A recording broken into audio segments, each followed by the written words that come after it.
Bismillahirrahmanirrahim. Assalamualaikum warahmatullahi wabarakatuh. Salam, Om Swastiastu. Yang terhormat Bapak PJ Gubernur DKI, Bapak Heru Budi Hartono, dengan Kepala BPBD DKI, Kepala Pusat Data Komunikasi dan Asisten. Hari ini, rekan-rekan media sekalian, hari ini BNPB mendapat kehormatan karena Bapak PJ Gubernur yang sama-sama kita cintai dan kita banggakan, Bapak Heru Budi Hartono berkenan untuk hadir berkunjung ke BNPB. Tadi kami sudah berbicara cukup intens. Tentu saja rekan-rekan media juga paham bahwa DKI merupakan salah satu provinsi yang potensi resiko bencananya juga cukup tinggi. Kita ketahui bersama di DKI ini dengan curah hujan yang cukup tinggi, ini juga potensi bencana banjir tahunan juga ini harus kita sikapi dan kita antisipasi. Kemudian walaupun tidak ada gunung berapi juga, kalau berdasarkan pengalaman sejarah juga ada beberapa potensi terkait gempa. Nah, ini juga perlu disikapi oleh kita BNPB Pusat dengan BPBD dan Bapak PJ Gubernur DKI untuk menentukan langkah-langkah yang harus kita laksanakan khususnya pada fase pencegahan. Nah, ini di akhir tahun 2022 merupakan persiapan. Ya, curah hujan di awal Januari, Februari ini cukup tinggi. Tentu saja kita juga tidak menginginkan apabila nanti terjadi banjir begitu atau curah hujan tinggi.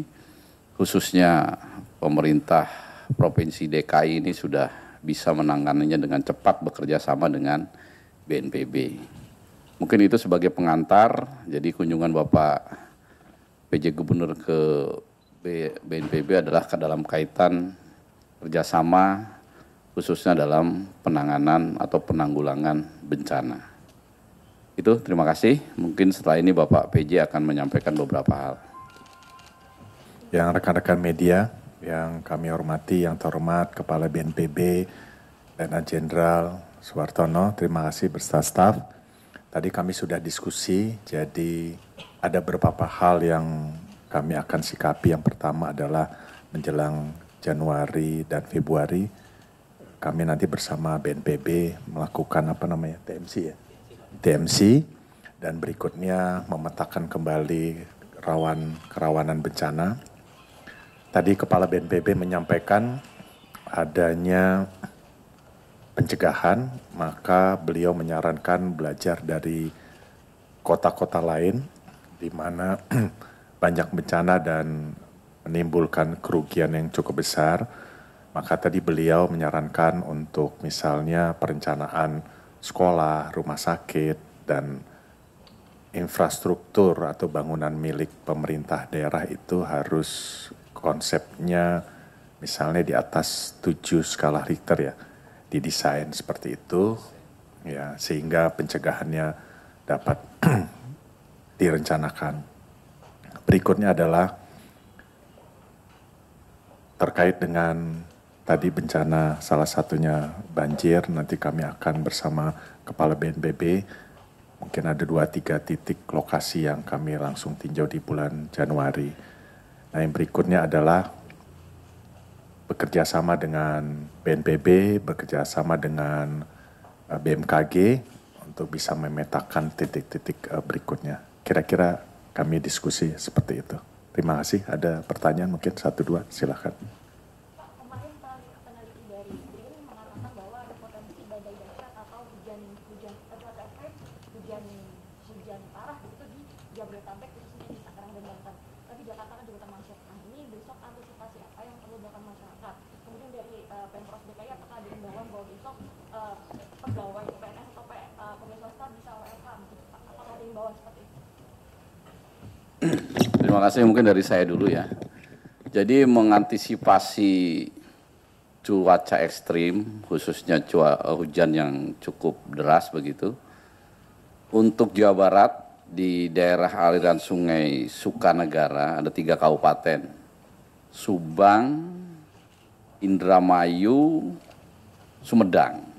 Itu kami juga berkoordinasi dengan BMKG, Bapak Menteri Perhubungan, BRIN, di sana ada potensi hujan deras dan bisa banjir menggenang dan mengganggu mudik tahun baru. Nah, itu kita laksanakan TMC. Teknologi modifikasi cuaca sudah dilaksanakan terus-menerus. Mudah-mudahan nanti pada saat menjelang tahun baru, di mana ada arus mudik begitu, itu bisa aman. Nah, yang kedua untuk di DKI kami tadi sudah bicara, ya, terkait dengan potensi hujan ini, kami sudah bicara dan dalam waktu dekat BNPB bekerja sama dengan pemerintah Provinsi DKI, nanti pelaksananya BRIN dengan TNI AU, penganggarannya dari BNPB, juga kita akan melaksanakan TMC, mudah-mudahan yang disampaikan Mbak tadi, ketika ada hujan lebat seperti itu tidak mengganggu dalam proses pergantian tahun. Seperti itu, terima kasih. Tadi apa? Yang WFA ya? Dan apakah juga ada pengecekan seperti sekolah, fasilitas, karena kan ada kejadian sempat roboh, nah ini apakah dalam waktu dekat ini ada pengecekan tiap fasilitas? Ya, saya tadi sudah minta Pak Aspem, siang ini atau besok kan kami ada Rapim, dan tentunya itu menjadi catatan, dan tahun depan pembangunan sekolah-sekolah, itu ada beberapa sekolah yang akan direvitalisasi, direhab total. Tadi saran dari beliau untuk bisa sudah mengantisipasi bencana ke depan, terutama gempa bumi misalnya 7,5 skala Richter, berarti didesain harus bisa nahan gempa seperti itu ya Pak. Kira-kira seperti itu. Dan tadi bicara masalah 2000 konsep 2020 sampai 2022 sampai 2044. 2022 sampai 2044 ya 2022 sampai 2044. Nah, diturunkan lagi menjadi per 5 tahun. Tadi saya minta Pak Aspem, Pak Isnawaji, nanti Bapeda mendesainnya itu seperti apa, tentunya dari arahan dari pemerintah pusat. Cukup?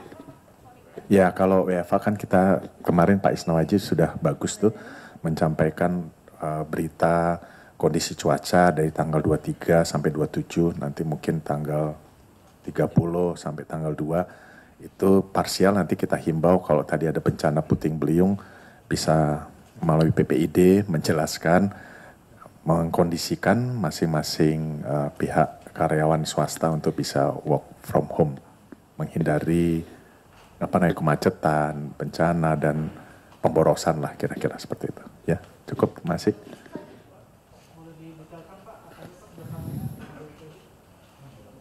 Pak Isnawaji tadi ada 5 poin.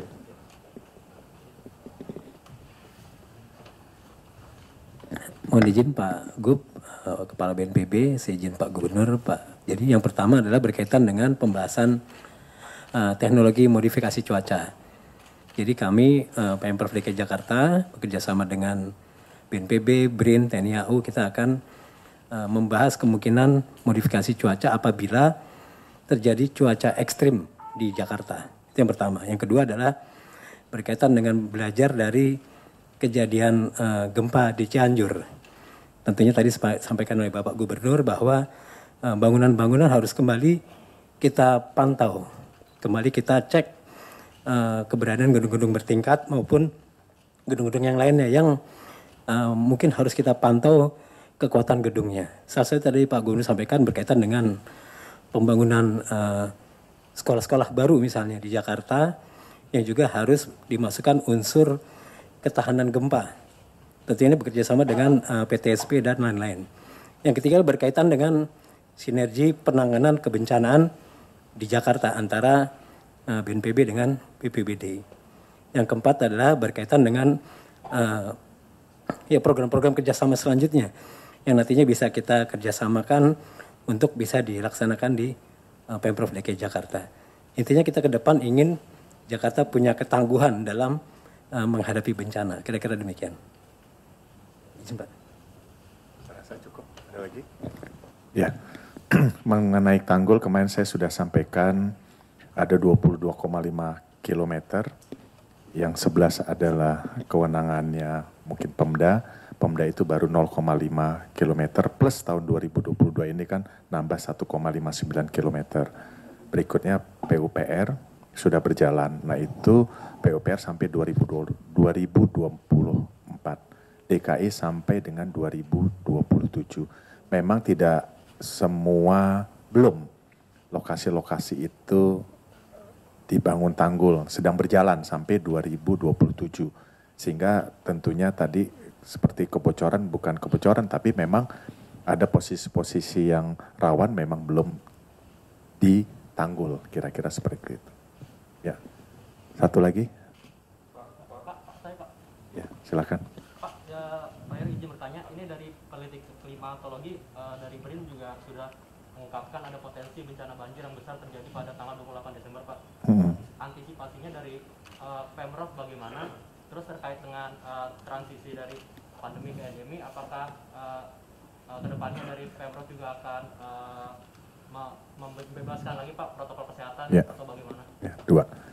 Jadi satu orang dua pertanyaan. Ya nggak apa-apa, Guyan. Mungkin yang pandemi Pak Kepala BNPB kami persilakan. Baik, ini kan untuk pandemi menjadi endemi ini belum diputuskan ya. Bahwa Presiden juga masih kira-kira kalau PPKM ini dihentikan seperti apa, nanti akan disampaikan secara resmi. Dan mungkin sekarang beredar juga kemarin terkait dengan Wisma Atlet ya, mungkin perlu saya sampaikan juga. Memang Wisma Atlet ini kan selama ini beberapa tower, 7 tower itu beroperasional. Setelah kurang lebih 3 bulan terakhir, tower-tower yang lain ini sudah tidak ada pasien. Bahkan per kemarin hanya tinggal 4 orang yang dirawat di Tower 6. Maunya BNPB itu segera ditutup semua begitu, karena kan itu membebani anggaran ya untuk efisiensi.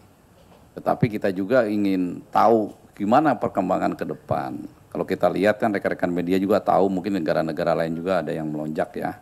Seperti mungkin media memberitakan ada di Cina, ada di Jepang.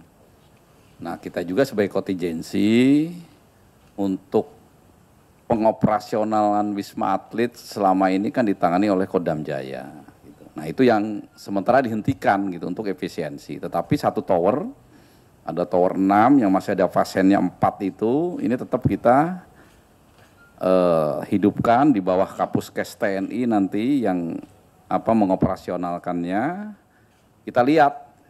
Ya, rencana kami sampai 3 bulan ke depan lah, Januari, Februari, Maret. Mudah-mudahan memang kondisi terkendali terus, tidak ada lonjakan. Dan nanti akan disampaikan untuk tindakan selanjutnya. Itu juga sebagai salah satu antisipasi atau langkah yang kita lakukan apabila disampaikan transisi menuju dari pandemi menuju endemi. Tetapi endemi itu bukan Indonesia yang bisa menyampaikan, karena itu global, jadi nanti harus dari WHO gitu ya. Kemudian fasilitas-fasilitas kesehatan yang lain seperti Rumah Sakit Galang, kita ingat di Kepulauan Riau dulu juga itu untuk merapat pasien COVID, itu pun sekarang sudah dihentikan oleh BNPB dan dikembalikan kepada Kementerian Pertahanan. Nah sekarang Kementerian Pertahanan yang mengelola Pulau Galang, tentu saja nanti ke depan itu akan digunakan untuk kegiatan-kegiatan lain yang tidak berkaitan dengan penanganan COVID-19 atau nanti apa mau dibuat apa nanti kita lihat ke depannya seperti apa. Mungkin itu yang bisa kami jawab. Terima kasih. Ya, satu lagi tadi sebenarnya sudah dijawab potensi tanggal 28. Jadi siang ini nanti Pak Isnawaji koordinasi dengan tadi BRIN, AU siang ini untuk bisa mengantisipasi yang tanggal 28 dan seterusnya. Mungkin kita pecah dengan konsep TMC. Dan pengurukan kali lah. Mudah-mudahan tidak terbebani, tidak datanglah bencana itu ke Jakarta. Saya rasa itu. Terakhir, tengah. Ya, tengah-tengah. Pak, terkait dengan kerjasama ini, apakah Pemprov DKI sendiri mengajak beberapa wilayah yang ada di sekitar DKI, kayak misalnya Depok, Bogor, Tangerang, yang punya aliran air biar tidak terbebani Jakarta gitu. Ya itu dilakukan rutin oleh Kepala BPBD DKI, ya kan, rutin kerjasama informasi, tukar informasi, pergerakan kebijakan-kebijakan penanggulangan bencana itu sudah dilakukan, itu udah rutin ya. Cukup saya rasa. Satu lagi Pak, ada imbauan nggak sih Pak soal wisata akhir tahun Pak dari Pemprov maupun BNPB sendiri, mengingatkan sekarang cuaca kan lagi ekstrim-ekstrimnya dan akhir tahun ini biasanya warga Jakarta aja ke Pulau Seribu gitu Pak. Ya, gitu. Mohon imbauannya dari Kepala BNPB mungkin. Baik, rekan-rekan media mungkin disampaikan ke seluruh masyarakat ya, belajar dari pengalaman terjadinya bencana, khususnya cuaca ekstrim, tanah longsor, ya, banjir, itu kejadiannya itu tidak dalam waktu lama itu. Kalau kita lihat bencana Cianjur, 7 detik itu, ya, kejadian gempa 7 detik, akibatnya sampai 60.000 rumah lebih yang hancur, yang meninggal 600 lebih. Ya. Nah itu menunjukkan bahwa memang kita tinggal di daerah rawan bencana, dan bencana itu bisa datang setiap saat dalam waktu yang singkat, tetapi akibatnya sungguh sangat memprihatinkan. Makanya kepada masyarakat betul-betul dalam bergerak dari satu titik ke titik lain atau berdiam di suatu tempat harus mempunyai sen atau terhadap bencana gitu. Dilihat kalau memang sudah hujan rapat gitu, 1 jam berturut-turut, kita lihat di depan itu sudah nggak kelihatan, jarak beberapa meter sudah nggak kelihatan orang, itu sudah hati-hati. Kalau berada di tempat yang rendah, segera cari tempat yang aman. Kalau berteduh, misalnya di kafe, di rumah makan yang kebetulan di belakangnya tebing, harus segera pindah itu. Karena pengalaman selama ini itu yang terjadi. Kita lihat yang di Cianjur, yang rumah sewarung sate Sinta itu hanya hitungan detik beberapa puluh orang yang kena itu. Nah, ini juga mungkin melalui media, kebetulan yang hadir banyak, ini sampaikan ke masyarakat, boleh saja berwisata, boleh saja berlibur, tetapi lihat cuaca, ya, lihat kondisi. Jangan maksa, kalau sudah hujan ya berhenti, kalau berada di kerendahan lari ke tempat ketinggian, kalau di tempat yang sempit sembunyi di tempat yang terbuka. Termasuk juga yang tinggal di lembah, ya. Kalau sudah hujan berturut-turut, ya sementara tinggalkan rumahnya, sementara mengungsi ke tetangganya yang kebetulan mempunyai rumah atau tempat yang tidak berada di bawah tebing. Mungkin seperti itu himbauannya. Terima kasih. Pak, terakhir Pak, boleh Pak? Satu lagi Pak, soal kebakaran tadi malam di Mampang, kalau dari Pemprov gimana Pak tindak lanjutnya Pak? Korban akan yang mengungsi akan dikemanakan Pak? Ya, itu tadi poin yang kami bicarakan juga kepada Kepala BNPB, diskusi. Pak Isno Haji akan ke lapangan, tentunya kita fasilitasi dapur umum, tempat pengungsian, dan nanti ada bantuan mungkin. Kami akan lihat ke sana, 100 rumah ya. Itu, terima kasih. Cukup saya rasa, nanti nggak pulang-pulang, saya nggak. Ya tadi udah kami jelaskan, banyak bisa TMC, bisa himbauan, nanti Pak Isno Haji selaku Kepala BPBD menjelaskan, memberikan informasi, tadi juga ditambah Kepala BNPB untuk menghindari kondisi-kondisi yang rawan, dan tentunya kalau memang jam kerja masing-masing swasta bisa mengambil kebijakan untuk work from home, kira-kira seperti itu. Ya, saya rasa itu. Terima kasih, cukup. Berkaitan dengan cuaca buruk Pak, bagaimana untuk persiapan untuk festival malam tahun baru nanti Pak? Ya, kita lihat nanti. Jadi tetap sesuai skenario, tetapi perkembangan per cuaca nanti kami lihat. Hari ini kami kumpul lagi dengan unit terkait untuk bahas itu antara lain. Kami setiap pagi ngelihat kondisi cuaca. Terima kasih Pak Kepala BNPB, kami pamit, nanti nggak selesai-selesai. Terima kasih. Assalamualaikum warahmatullahi wabarakatuh.